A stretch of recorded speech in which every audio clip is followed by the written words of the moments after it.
Bonjour tout le monde, ce vendredi midi, je vous fais un petit coucou surprise en direct parce que je veux partager un des meilleurs trucs pour prendre soin de votre plancher pelvien.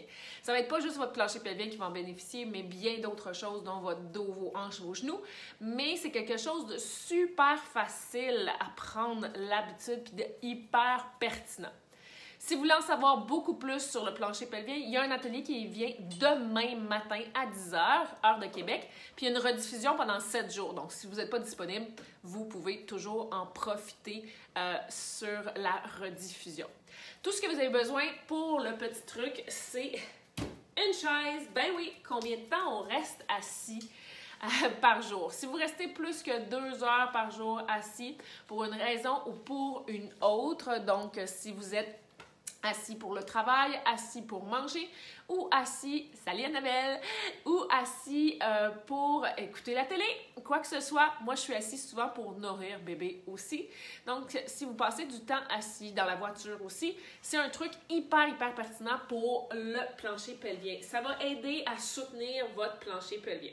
Donc là, je suis dans ma salle à manger, j'ai une table extrêmement classique, pas une table, une chaise extrêmement classique en bois, mais ça va avoir une pertinence sur le siège que vous assoyez parce que chaque dimension de la chaise va avoir une influence sur la position de votre bassin. Ben oui, votre bassin, là, c'est là que se situe votre plancher pelvien. Puis aussitôt qu'il y a une position, il va y avoir une pression, une charge qui va changer. Donc, la première chose, si vous avez tendance à toujours croiser les jambes, puis c'est toujours du même côté en plus, ben ça va mettre de la pression d'un côté plus que de l'autre et ça va débalancer le bol que constitue votre plancher pelvien et donc peut-être causer plus de tension d'un côté que de l'autre. Ça, c'est le petit mini truc. Le gros truc ici, c'est que si vous vous trouvez sur une chaise, la plupart d'entre nous, après une vingtaine de minutes, une quinzaine de minutes, on est un peu paresseux. Ben, notre corps est paresseux. Il veut réduire la quantité d'énergie qu'on a à déployer. Fait qu'il va se jeter dans les parties que c'est le plus facile, souvent les articulations. Puis, après quelques temps, on va basculer le bassin progressivement, je vous montre là, vers l'arrière. Donc, j'ai de l'air d'avoir le dos plus ou moins droit. Fait que quelqu'un qui n'est pas aux aguets dirait t'es pas mal droit. Par contre, je suis déjà passée sur une grosse pression sur mon sacrum, la partie postérieure de mon bassin, même en arrière aussi, là, mais c'est la partie postérieure de mon plancher pelvien. Donc, dès que je charge mon sacrum, ça change sa position et ça va changer toute l'activation musculaire de votre plancher pelvien et aussi l'activation de vos fesses. Puis vos fesses sont hyper importantes pour la santé du plancher pelvien. Ça, je vais tout expliquer ça dans l'atelier de demain. Donc, première chose que vous voulez faire, c'est essayer d'avoir un environnement qui va vous aider à éviter cette petite relâchement vers l'arrière. Là, j'en ai juste un petit peu, mais je sens déjà que ça pousse. Même, ça le sent un peu plus dans mes lombaires ici. Puis éventuellement, bien, souvent, on s'accote. Ça, c'est dans le divan le soir. On va être relax. Puis on se place ici. Mais plus vous passez de temps dans cette position-là, il n'y a rien de mal à le faire pour 1 heure, mais comptez vraiment le nombre d'heures que vous êtes assis. Puis probablement que la plupart du temps que vous êtes assis, en comptant tous les moments assis, vous passez plus dans un basculement postérieur avec une pression sur le sacrum, ce qui relie tous les muscles du plancher pelvien.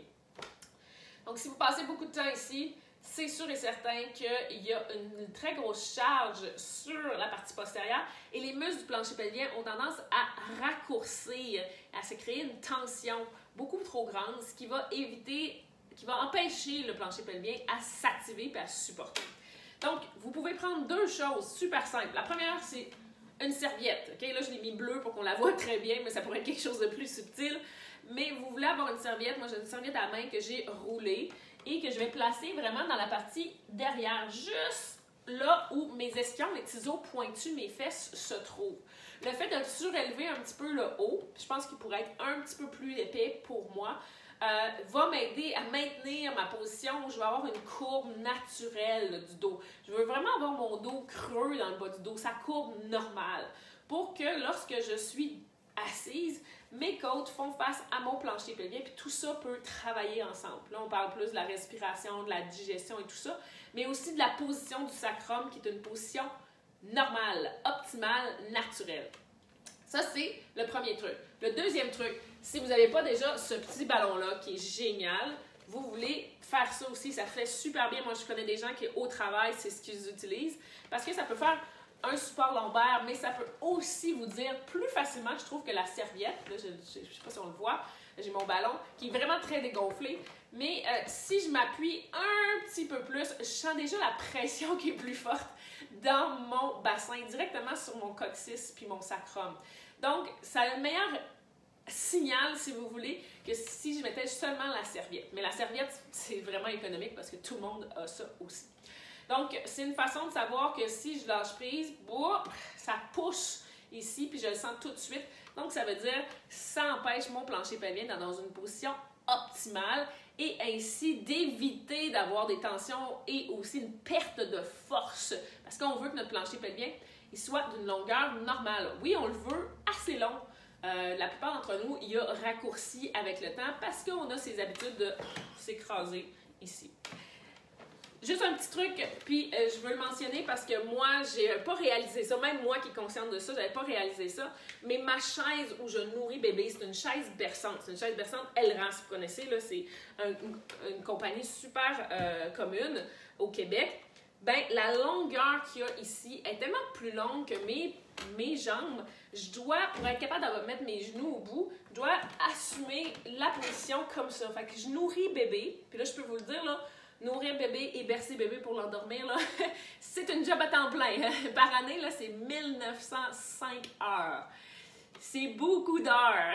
C'est autant qu'un plancher pelvien, autant qu'un temps plein. Et donc, pendant toutes ces heures, à cause de la longueur de mon siège, j'ai aussi l'habitude de placer mon plancher pelvien comme ça. Bien, toutes ces heures-là s'accumulent et ça affecte mon plancher pelvien. Donc, le truc de la serviette va être aussi efficace, pas juste dans les chaises berçantes, mais dans l'auto aussi. Ça va permettre, parce que je vous dis, il n'y a aucun siège d'auto qui vous permet d'avoir un plancher pelvien à la bonne position. J'espère que ça a réveillé des petites lumières. J'espère que vous allez chercher une serviette ou votre fameux ballon Coregeous que je trouve tellement efficace pour plein d'autres choses aussi. Et j'espère aussi que vous allez vous inscrire à l'atelier de demain parce que je vais vous donner plein d'habitudes de vie, de trucs et aussi d'exercices qui peuvent vous aider qui vont absolument vous aider à retrouver votre plancher pelvien de façon fonctionnelle et optimale. Et non, ce n'est pas le Kegel, ce n'est pas l'engagement du plancher pelvien parce que si vous faites ça dans une mauvaise position ou si votre plancher pelvien est déjà tendu, ça va juste créer encore plus de problèmes. Puis là, je vais le démontrer, vous allez le voir au niveau visuel, pourquoi. Ça va vous aider à mieux comprendre pour pouvoir mieux faire vos exercices puis comprendre qu'est-ce qu'il faut faire dans la vie de tous les jours pour changer quelques petites habitudes qui peuvent être extrêmement payantes. Donc, je vous souhaite un bon vendredi après-midi. J'espère vous revoir demain. Si ce n'est pas demain, ça va être en rediffusion pendant 7 jours pour l'atelier spécial du plancher pelvien. Bye! À bientôt! Merci d'avoir écouté!